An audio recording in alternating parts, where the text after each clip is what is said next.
जी सोनीपत से। राधे राधे गुरुजी। गुरुजी, आपने सत्संग में प्रेम भक्ति के विषय में बताया। प्रेम भक्ति में कामना नहीं रहती, कामना के त्याग करने पर ही प्रेम भक्ति का प्रादुर्भाव महाराज जी कैसे होता है? कृपया मार्गदर्शन करें।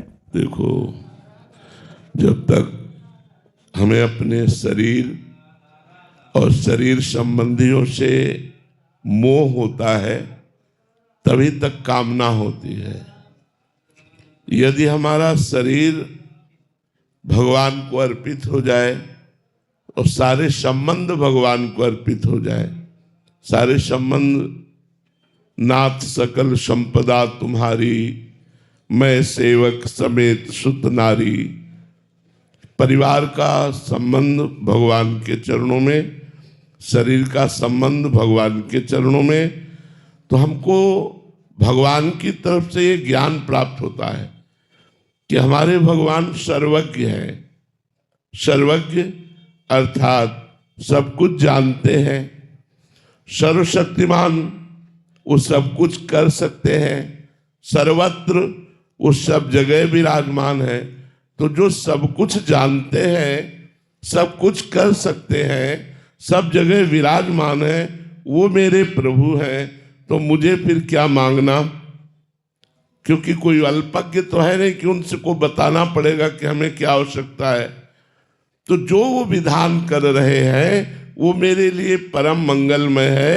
जोई जोई प्यारो करे सोई मोहि भावे, भावे मोहि जोई सोई सोई करे प्यारे। जब उपासक अपने आप को पूर्ण भगवान को समर्पित कर देता है तो उसकी कामना नष्ट हो जाती है। इस समर्पण में जादू है, इस समर्पण में एक चमत्कार है कि उसके अंदर कोई कामना नहीं रह जाती। और जहां कामना का नाश हुआ तहां भगवान की प्रेम लक्षणा भक्ति प्रकट हो जाती है। सकल कामना हीन जे राम भगति रस लीन, भगवान की भक्ति के प्रेम रस में वो उपासक लीन हो जाता है, जिसकी कामनाएं शांत हो जाती। सबसे बड़ी कामना शरीर भोग की रहती है। त्रिभुवन में इसका बहुत बड़ा प्रभाव है काम का। अगर ये काम वासना थोड़ी भी चिंगारी बची रही तो 2500 वर्ष साधना करने पर जहां इसको अवसर मिला भोग का, तहां ये ज्वाला बन जाती है। इसलिए उपासक को ऐसा नहीं समझना है कि मैं निष्काम हो रहा हूं, मेरे अंदर कोई कामना नहीं। भगवत प्राप्त महापुरुषों के हृदय में भी काम अपना प्रभाव दिखा देता है। जैसे देवर्षि नारद भगवान के 24 अवतारों में एक अवतार भी है और भगवान की प्रेम लक्षणा भक्ति के आचार्य भी है। लेकिन उनको जब यह अभिमान आया कि मैं काम विजयी हूं तो उनको फिर ब्याह की सूझी और बड़ा चरित्र है, कई बार सुना चुके हैं। जब उपासक अपने देहाभिमान को और देह संबंधियों को और देह संबंधी भोगों को भगवान के चरणों में समर्पित कर देता है तभी उसका समर्पण माना जाता है। और समर्पण का एक चमत्कार होता है कि उसके हृदय में कोई कामना नहीं रह जाती। और जिसके हृदय में कोई कामना नहीं होती वहां भगवान का प्रादुर्भाव हो जाता है। जाहि न चाही कबहु कछु, तुम सन सहज स्नेह, बसो निरंतर तासुर, सो राउर निज के। भगवान उसके हृदय में निरंतर प्रकट होकर विराजमान हो जाते हैं जिसकी चाह मिट गई, कामना नष्ट हो गई। तो कामना अज्ञान के कारण होती है। सर्वज्ञ भगवान से संबंध जुड़ जाने पर कोई कामना नहीं होती। अगर हुई भी तो वो नष्ट हो जाती है, वो शांत हो जाती है। इसलिए हमें भगवान की शरणागति स्वीकार करके निरंतर नाम जप करना है और कामनाओं को भगवान के चरणों में समर्पित कर देना है। वो पूर्ण करे या वो उसका नाश कर दे, दोनों प्रकार से हम राजी हैं। ध्रुव जी होशंगाबाद से। राधे राधे महाराज जी। महाराज जी, श्री जी और गुरु कृपा से हमें ये पता चल जाए कि ये सिद्ध संत हैं तो उस सिद्ध संत से लाभ कैसे लें? उनकी वाणी का पालन करने से। संत सेवा साक्षात भगवान की सेवा है। उनको भोजन, औषधि, वस्त्र आदि से सेवा करना, उनके वास की व्यवस्था करना, उनके शरीर संबंधी आवश्यकताओं की पूर्ति करना और उनकी आज्ञा का पालन करना, इससे हमें संत कृपा का अनुभव होता है। और संत कृपा का अनुभव सीधे भगवान से जोड़ता है। बड़े भाग पाइब सत्संगा, बिनहि प्रयास होय भव भंगा। बिना प्रयास के संसार के समस्त दुखों का नाश करके भगवदानंद की प्राप्ति कराने में समर्थ है संत सेवा। पर कठिन है। संतों का बिलग बिलग स्वभाव होता है, बिलग बिलग उनकी साधनाएं होती हैं। यदि हम बहुत के संसार के समस्त दुखों का नाश करके भगवदानंद की प्राप्ति कराने में समर्थ है संत सेवा, पर कठिन है। संतों का बिलग बिलग स्वभाव होता है, बिलग बिलग उनकी साधनाएं होती हैं। यदि हम बहुत सहनशील हो, बहुत शांत हो और सब संतों में भगवान की भावना करें तो ही संत सेवा बन सकती है। नहीं, बहुत कठिन है संत सेवा। और संत सेवा बन गई तो भगवान उसके अधीन हो गए, जिससे संत सेवा बन गई। एक हरिपाल जी नाम के बड़े भगत हुए हैं, भक्तमाल में चरित्र है। उन्होंने अपने गुरुजी से पूछा कि मैं गृहस्थ हूं, मुझे कैसे भगवत प्राप्ति होगी? तो उनका रोज संत सेवा कीजिए, रोज किसी संत को जिवाइए, सुंदर सुंदर भोजन बनाइए और संत को पवाइए।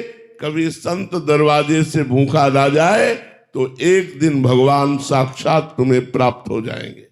अपने गुरुजी की बात मान करके हरिपाल जी रोज भगवत सेवा करने लगे। वो जमींदार थे, खूब जमीन धन ऐश्वर्य था। अब संत तो श्रद्धा के भूखे होते हैं, श्रद्धा भी थी और संपत्ति भी थी। धीरे धीरे संतों की मंडलियां आने लगी। अब तो रोज हजारों संतों का भंडारा होने लगा। धीरे धीरे जमीन बिक गई, घर की संपत्ति बिक गई, बाजार से उधार लिया, अब उधार मिलना बंद हो गया। एक दिन संत दरवाजे पे आए और घर में कुछ नहीं, तो उनका गुरु आज्ञा है संत भूखा नहीं जाना चाहिए। तो भाला उठाया और रास्ते पे जाके खड़े हो गए। और जो न राम बोलता, न कृष्ण बोलता, न गले में कंठी, न मस्तक में तिलक, तो सीधे भाला उसके गले पे रखते और उसके पास जो होता वो छीन लेते और छीन करके संत सेवा करते कि इसका भी कल्याण होगा और संत सेवा भी होगी। अब जब लोगों को ये पता चला कि हरिपाल सिंह डाकू हो गए और रास्ते में जो कोई राम बोल दे तो नहीं फिर लेते थे, कृष्ण बोल दे, हरि बोल दे तो नहीं लेते थे, गले में कंठी हो, मस्तक में तिलक हो तो प्रणाम करते थे। जो संसारी आदमी होता उसे लूट लेते थे और उसकी संपत्ति को भक्तों की सेवा में लगाते थे जाके। तो अब उस मार्ग से जो जाता वो राम राम बोल के जाता, कृष्ण नाम बोल के जाता। कोई तिलक लगा ले, कोई कंठी लगा ले तो बच जाए। वो जंगल का रास्ता था। अब हरिपाल जी को कोई लूटने वाला मिलता ही नहीं, क्योंकि जहां देखते हरिपाल जी राम राम, कृष्ण कृष्ण, हरि हरि, ऐसा लोग बोलने लगे। एक दिन साधु मंडली आई, अपनी पत्नी से कहा अब तो लूटने वाला भी हमारा जो विचार था वो गलत हो गया, कोई मिलता ही नहीं, किसको लूटे, सब राम राम बोलते हैं, हरि हरि बोलते हैं। जाता हूं, अगर आज संत सेवा नहीं हुई तो मैं प्राण त्याग दूंगा, अपने संतों को भूखा नहीं जाने दूंगा। मैं नहीं देख सकता कि गुरु आज्ञा का उल्लंघन हो। भगवान सर्वज्ञ है, वो सब कुछ देखते हैं, सब कुछ जानते हैं। भगवान ने श्रृंगार शुरू किया, द्वारिकाधीश। रुक्मिणी जी ने कहा कहाँ जा रहे हो प्रभु? बोले एक महान भक्त को दर्शन देने जा रहे हैं। तो बोले आप अकेले अकेले नहीं जाओगे, हम भी जाएंगे। तो बोले देखो पूरा श्रृंगार करके चलना होगा, हमारे साथ चलना होगा तो, और कोई भी भागवतिक चिन्ह नहीं धारण करने, और रास्ते में केवल धन की बात करनी है, रामकृष्ण हरि भगवत चर्चा कोई नहीं करनी। बोले प्रभु आज तक तो हमने ऐसा अजीब भक्त नहीं देखा, भक्त तो भगवत चर्चा सुन के प्रसन्न होते हैं। बोले नहीं, कोई भगवत चर्चा नहीं करनी, श्रृंगार पूरा कर लो, कोई भागवतिक चिन्ह नहीं धारण करना। हरिपाल जी उदास खड़े थे उसी मार्ग में कि कोई निकले तो मैं चोरी उसकी वस्तुओं की करके संतों का भंडारा कर दूं। बड़ी मंडली संतों की बैठी हुई है। जो ही नजदीक गए सोई भगवान ने कहा भैया सुनते हैं इस मार्ग में चोर लगते हैं, आपको मैं 2 असरफियां देता हूं, मुझे पार कर दोगे? हरिपाल जी से ही। तो हरिपाल जी ने कहा ये तो बहुत बड़ा धनी आदमी। बोले हम बिल्कुल पार कर देंगे, असरफियां अपने पास रखो। उन्होंने सोचा 2 असरफी से क्या होगा, पूरा लूटेंगे इसे। तो द्वारिकाधीश और रुक्मिणी जी स्वयं लूटने के लिए लिखित है श्री मद्भक्तमाल जी में, चरित्र है हरिपाल जी का। श्री रुक्मिणी जी और द्वारिकाधीश जब बीच जंगल में पहुंचे तो भाला निकाला और भगवान की तरफ भाला किया, का सब मुकुट आभूषण करधनी बाजूबंद सब उतार के रख दो। भगवान उतारने लगे तो रुक्मिणी जी ने कहा सुदर्शन चक्र की याद करो, ये भाला क्या करेगा, आप इसके सुदर्शन चक्र से मार दो।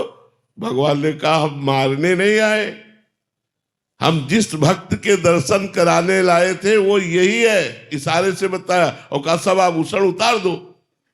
तो रुक्मिणी जी ने सब आभूषण उतार दिए, लेकिन सुहाग के चिन्ह को रोक लिया। तो हरिपाल ने कहा इससे 10 संतों की भूख मिटेगी, सीधे उतारो नहीं भाला। रुक्मिणी जी और भगवान उनकी इस भक्ति को देखकर अपनी गुरु आज्ञा के पालन के लिए वो निम्न कार्य में भी, चोरी में भी उतर गए। तो भगवान द्वारिकाधीश और रुक्मिणी जी प्रकट हो गई, उनको दर्शन दिए और कहा मेरे आभूषण ले जाओ। अब ये कुल परंपरागत तुम्हारे यहाँ लक्ष्मी बनी रहेगी, क्योंकि साक्षात महालक्ष्मी का अवतार रुक्मिणी जी हैं। इनके आभूषणों से आभूषण प्रकट होते रहेंगे और कभी भी तुम्हारे घर से लक्ष्मी नहीं जाएगी। साक्षात द्वारिकाधीश रुक्मिणी जी को देखकर साष्टांग दंडोत हुए, हरिपाल जी को भगवत साक्षात्कार हुआ। यदि हम संत सेवा में उतरे तो बिक जाए चाहे, लेकिन संत हमारे दरवाजे से भूखे ले जाए तो भगवान की प्राप्ति हो जाती, निश्चित प्राप्ति हो जाती। एक महाराष्ट्र में सागाल सा सेठ ने, उनके गुरुजी ने भी उनको आज्ञा दी संत सेवा की। वो रोज जाते 10-20 किलोमीटर में कहीं भी एक संत मिलते उनको लिवा के आते, भोजन पवाते। 12 वर्ष व्यतीत हो गए। 12 वर्ष में हर कार्य सिद्ध हो जाता है। 12 वर्ष तक यदि जप करो तो जप सिद्ध हो जाएगा। 12 वर्ष तक अगर आप संयम से रहो तो आपका संयम सिद्ध हो जाएगा। तो 12 वर्ष संत सेवा पूर्ण होने वाली थी और ऐसी वर्षा शुरू हुई उस दिन तो आपका संयम सिद्ध हो जाए। गुरु जी ने भी उनको आज्ञा दी संत सेवा की। वो रोज जाते 10-20 किलोमीटर में कहीं भी एक संत मिलते उनको लिवा के आते, भोजन पवाते। 12 वर्ष व्यतीत हो गए। 12 वर्ष में हर कार्य सिद्ध हो जाता है। 12 वर्ष तक यदि जप करो तो जप सिद्ध हो जाएगा। 12 वर्ष तक अगर आप संयम से रहो तो आपका संयम सिद्ध हो जाएगा। तो 12 वर्ष संत सेवा पूर्ण होने वाली थी और ऐसी वर्षा शुरू हुई, उस दिन कोई संत नहीं मिला तो भूखे रह गए। उनकी पत्नी और उनका पुत्र चिलैया और उनका नाम सागाल साह था, तीनों भूखे रह गए। दूसरा दिन हुआ वही वर्षा, तीसरा दिन हुआ, चौथा दिन हुआ। पत्नी ने कहा हमारा नियम था बिना संत को पवाए हम पाएंगे नहीं, तो हमारे चाहे प्राण चले जाएं पर हम संत को पवा के ही पाएंगे। लेकिन मेरा बेटा अभी छोटी अवस्था का है, 13-14 वर्ष का है, 4 दिन भूखे हो गए, ये मैं बर्दाश्त नहीं कर सकती, इसलिए आप जाओ और किसी संत को लाओ। अब ऐसी वर्षा में कहाँ संत मिलने वाले, तो स्वयं भगवान संत वेश धारण करके चौराहे पे बैठे मिले। अरे सागर साकेत मानो प्राण आ गए हो, दौड़ के गए, पर देखा उनके शरीर से कुष्ठ चू रहा है, मवाद चू रहा है। पर तिलक लगाए हुए संत वेश में साष्टांग दंडवत किया, कहा भगवान हमारा व्रत था, बिना संतों को भोजन पवाए हम पा नहीं सकते। 4 दिन हो गए, हमारे परिवार में किसी ने जल भी नहीं पिया। आप चलें और प्रसाद पाए और हमारे परिवार के प्राणों की रक्षा हो जाए, हमारे नियम की पूर्ति हो जाए। उनका हाँ चल सकते हैं, लेकिन मैं चलने लायक नहीं हूं, मुझे कोई अपने कांधे पे ले चले। तो उनका आओ प्रभु मेरे कांधे पे बैठो। उनका नहीं, एक आदमी तो मक्खी उड़ाने के लिए चाहिए ना, अपनी पत्नी को लिवा के लाओ और वो हमें कांधे पे बैठा ले। गए घर में, पत्नी से कहा, पत्नी आई, जे ही वो बीभत्स रूप देखा, यहाँ घाव मवाद चू रहा है।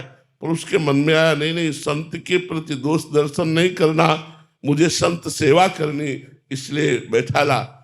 अब वो इतनी दुर्गंध भगवान ने बढ़ा दी कि दोनों पति पत्नी छोड़कर भाग जाए, लेकिन उन्होंने गोविंद गोविंद गोविंद एक एक कदम भगवान नाम जप करते हुए घर पहुंचे।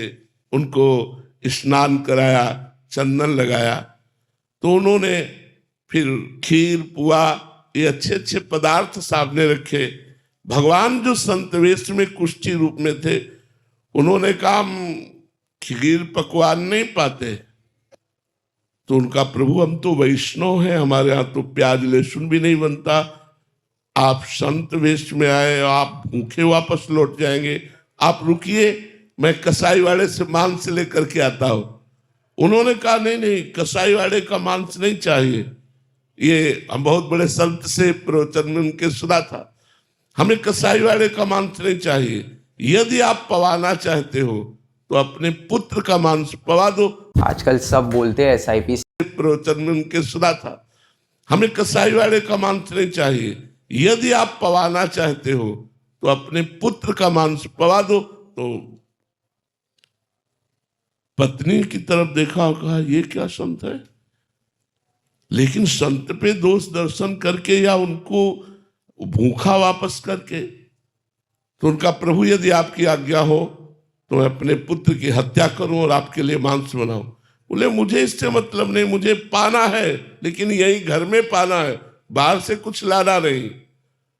जे ही अपने पुत्र की हत्या करने के लिए उद्यत हुए, देवी भगवान प्रकट हो गए। उनका बस मैं यही देखना चाहता था कि संत के प्रति तुम्हारा कितना समर्पण है। संत के प्रति समर्पण, मोरध्वज ने अपने पुत्र को आरे से चीर दिया। तो संत सेवा करना बड़ा कठिन है। अगर संत सेवा हो गई तो भगवान बिक गए, भगवान उसके अधीन हो जाते हैं। संतों को पवाने का मतलब है जैसे गर्भिणी स्त्री को पवाओ तो उसके पाए हुए अन्न से उसका बच्चा पुष्ट होता है, ऐसे हृदयस्थ भगवान संतों के विराजमान है। संतों को पवाने का मतलब है सीधे भगवान को पवाना। तो वस्त्र सेवा, वास सेवा, संतों की सेवा, उनकी आज्ञा का पालन करना, इससे निश्चित भगवत प्राप्ति हो जाती है।